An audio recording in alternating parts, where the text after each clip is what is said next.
नमस्कार।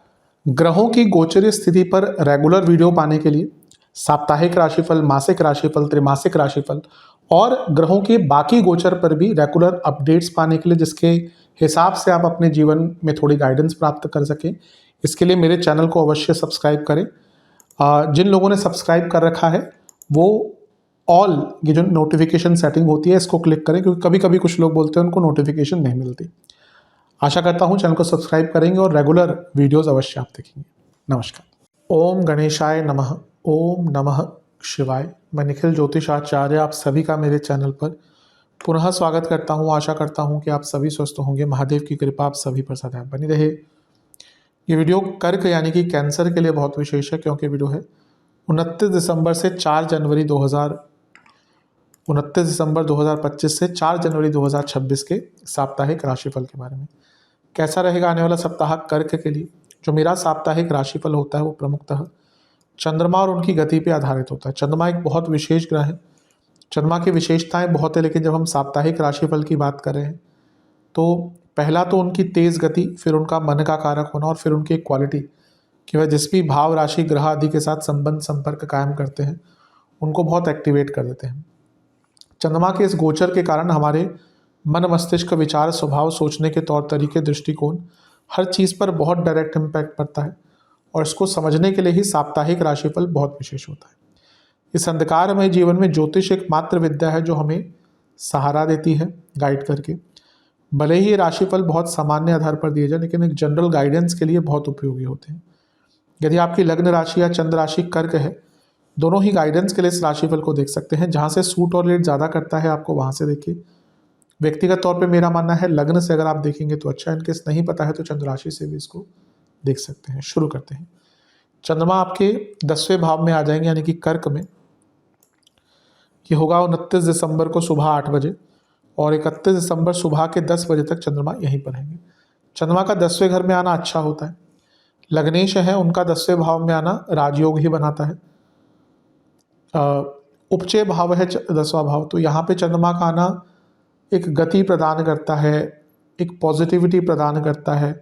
जीवन की बाधाओं को या जीवन की बाधाओं से निकलने के लिए मदद करता है। तो ये बहुत अच्छा एक योग बन रहा है। पॉजिटिविटी आती है, क्रिएटिविटी आती है।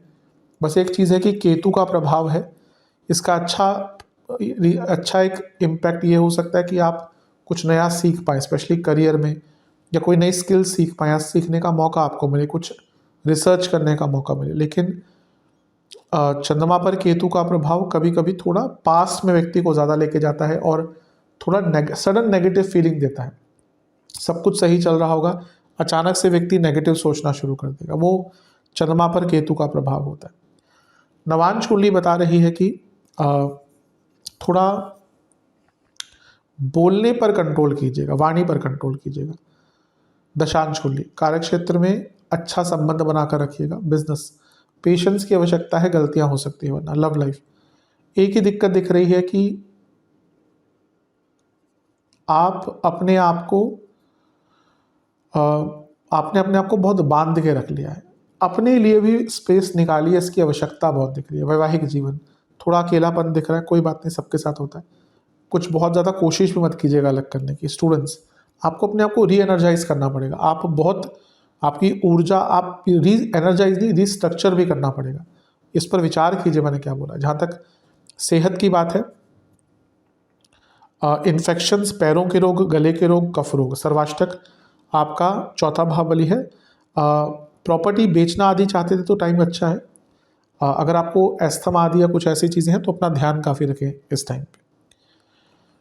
31 दिसंबर सुबह के 10 बजे चंद्रमा आ जाएंगे आपके 11वें घर में यानी कि वृषभ में, और 2 जनवरी सुबह के 10 बजे तक चंद्रमा यहीं पर रहेंगे। चंद्रमा का 11वें भाव में आना यानी कि वृषभ में काफ़ी अच्छा होता है।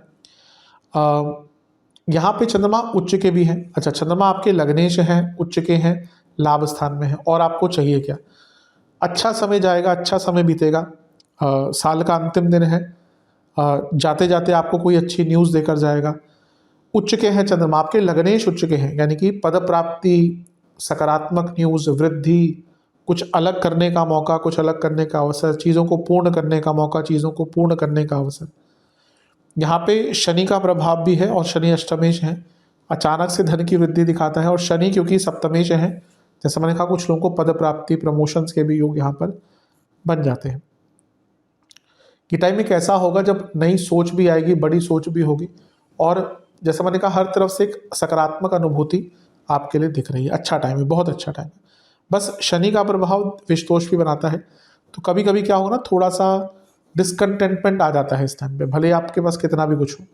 अदरवाइज टाइम अच्छा है। नवांश कुंडली अपने ऊपर ट्रस्ट बढ़ता हुआ दिख रहा है। दशांश कुंडली कार्य क्षेत्र में सब कुछ सही है, बस ज़्यादा अति उत्सुकता से बचेगा।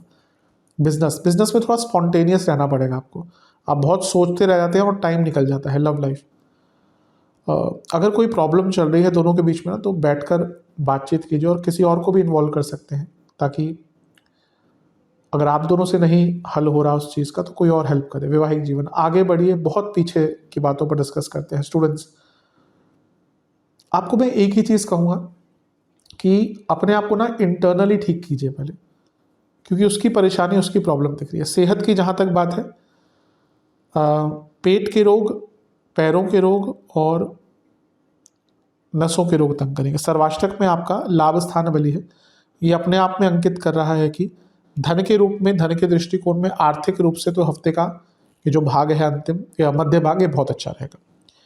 2 जनवरी सुबह के 10 बजे चंद्रमा आ जाएंगे आपके 12वें भाव में, यानी कि मिथुन में, और सप्ताह के अंत तक यहीं पड़ेंगे। 12वें घर के चंद्रमा थोड़ा कष्टकारी होते हैं। अब यहाँ पे प्रॉब्लम यह है कि 12वां भाव ही नहीं है, एक तो वो लग्नेश है। लग्नेश का 12वें घर में जाना सेहत, फिजिकल हेल्थ, खर्चे सब बढ़ाता है, सब में प्रॉब्लम देता है। खर्चे बढ़ेंगे, सेहत खराब होगी। यहाँ पे वक्री गुरु के साथ है जो आपके रोग भाव के स्वामी, ये सडन एक्सीडेंट्स, इंजरीज का भी योग बनाता है। लेकिन उससे भी विशेष चीज़ है, चंद्रमा पर इतने ग्रहों का प्रभाव। गुरु के साथ बैठे हैं, एक राहु की दृष्टि है 2, और 4 ग्रह यहाँ से देख रहे हैं, 2 4 6। कभी भी चंद्रमा पर इतने ग्रहों का इम्पैक्ट अच्छा नहीं होता, और वो लग्नेश भी है। हफ्ते के अंतिम भाग में तो एक्स्ट्रा केयरफुल रहिए। आपके 6ठे घर में इतने सारे ग्रह हैं, ये इंजरीज का योग बना रहा है, दुश्मनों का योग बना रहा है, इरिटेशन बहुत रहेगी, फ्रस्ट्रेशन बहुत रहेगी, मेंटली अपसेट बहुत रहेंगे, छोटी छोटी बातों पे गुस्सा बहुत आएगा।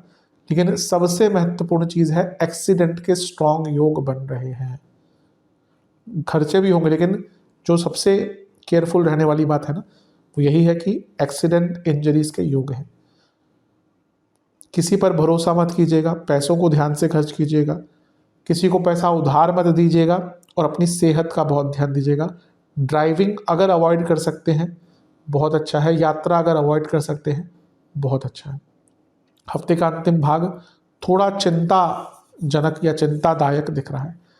नवांश कुंडली कम्युनिकेशन पर भी ध्यान देना है। दशांश कुंडली कार्य क्षेत्र में सपोर्ट ढूंढिए, अगर आपसे खुद से कुछ काम नहीं हो रहे, सपोर्ट ढूंढिएगा।